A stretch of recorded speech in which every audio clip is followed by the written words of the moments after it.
If you were to look ahead, what would you say would need to be your focus for leading your group over the next 90 days?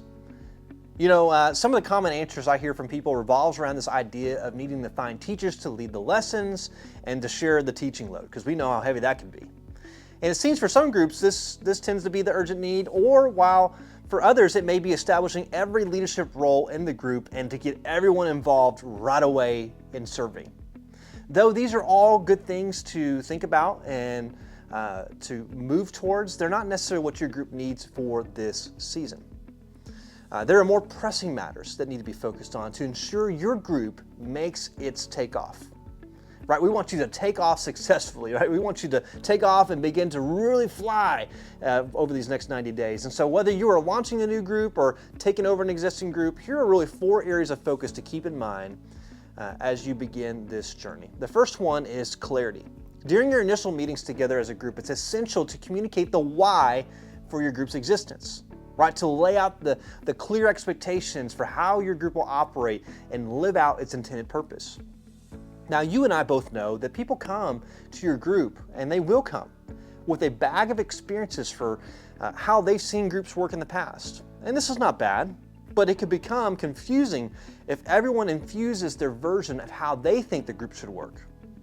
So really, this idea of clarity removes and prevents any confusion to provide members with a picture for how they can tell that the group is creating a win for the church as a whole. So here's some examples of what you would communicate to provide clarity. Maybe the church's mission statement, or the church's core values, or even the church's philosophy for groups. Why do we do groups? What is the purpose of them? Another area to think about outside of clarity is consistency.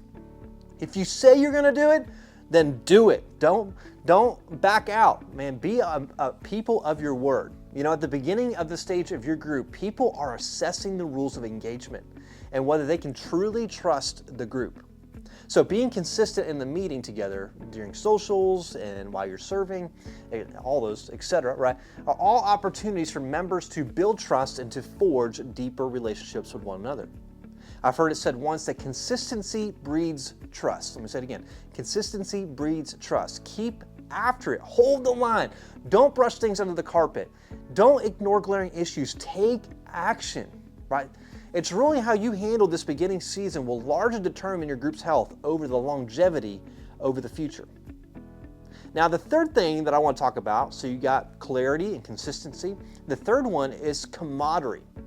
Right? That relationships are key in the beginning. You want to make sure you're providing every opportunity to help people connect with one another. At times, this may even mean shortening the lesson to allow people to hang out and to socialize longer for after class, or the beginning of class, or during the class. It may even mean that you provide more frequent social gatherings so people can keep the connection going outside of the regular group meeting.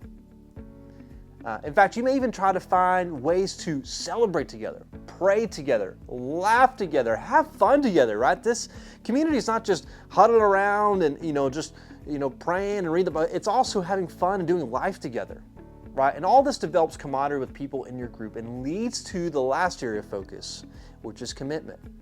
And unlike the other areas, this one is a byproduct of doing the last 3 really well. When people have clarity for why the group exists and they see consistency in how that's being accomplished and have opportunities to do that together, it builds trust. It leads people to commit to the group. And they will begin to take ownership of the group.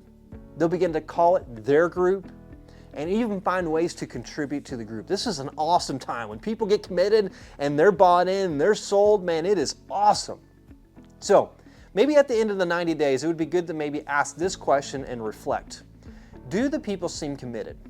And if not, what may be causing them to stay at an arm's length?